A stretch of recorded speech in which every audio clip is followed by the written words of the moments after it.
दोस्तों, मैं हूँ इंदु मिश्रा। देसी ब्लॉग में आप लोग की स्वागत है। मैं एक कन्यादान की गाना लेके उपस्थित हुई हूँ। तो आप लोग के अच्छा लगे तो कमेंट ज़रूर करिएगा, अगर लाइक करिएगा, सब्सक्राइब करिएगा, ये ज़रूर करिएगा। भूलिएगा मत, क्योंकि आप लोग की प्यार के लेकर मैं इच्छुक हूँ। आप ज़रूर दीजिएगा हमको प्यार अपना। तो मैं गाने जा रही हूँ।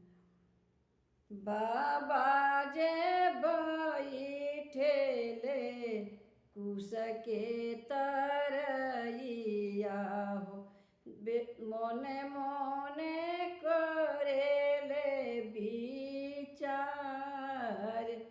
अरे बाबा जे बैठेले कुश के तरैया हो, मोने मोने करेले विचार।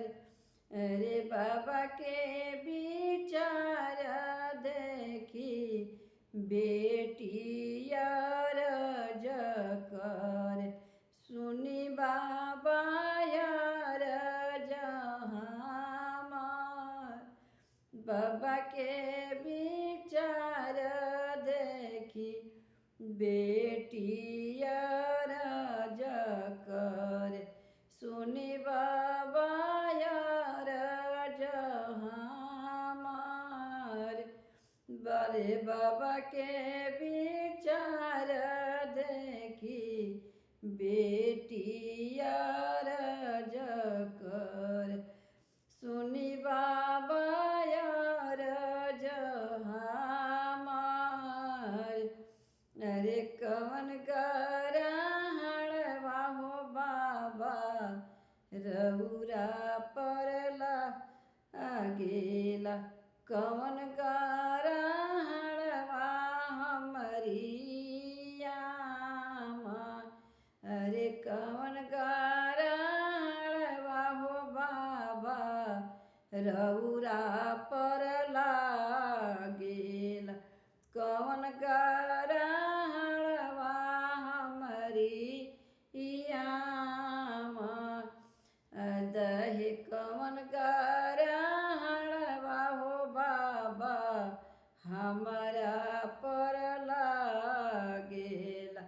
काहे रउरे बदन मलिन, अरे कवन गरहणवा हो बाबा, हमारा परला गेला।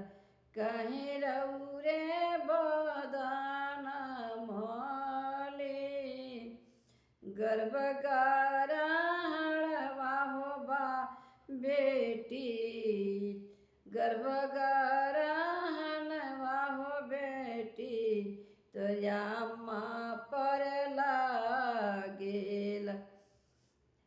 जन्म गरहणवा हो बेटी, आमा परला गेला।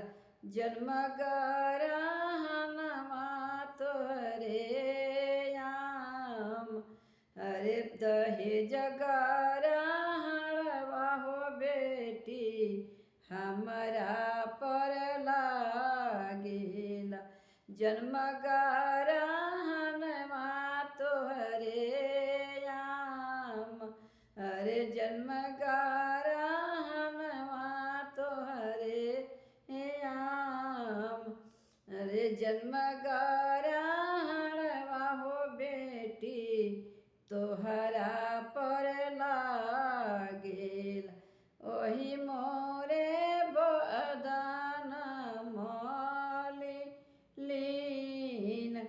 अरे तना बचनिया जब सुनेली कवनी बेटी, दैबा से यार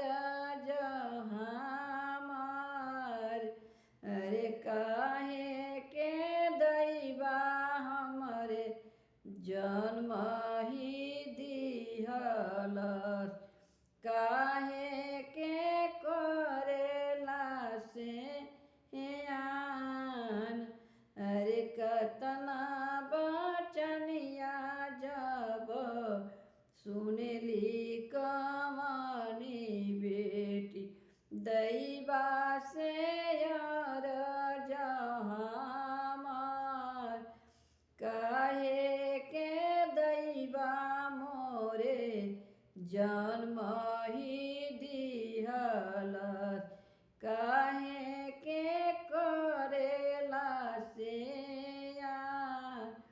जन्म ही दिहलसिया धीत गुणा कैलन जाऊँ घरे संपत्ति होय अरे जन्म ही दिहले धीत गुणा कैलन जाऊँ घर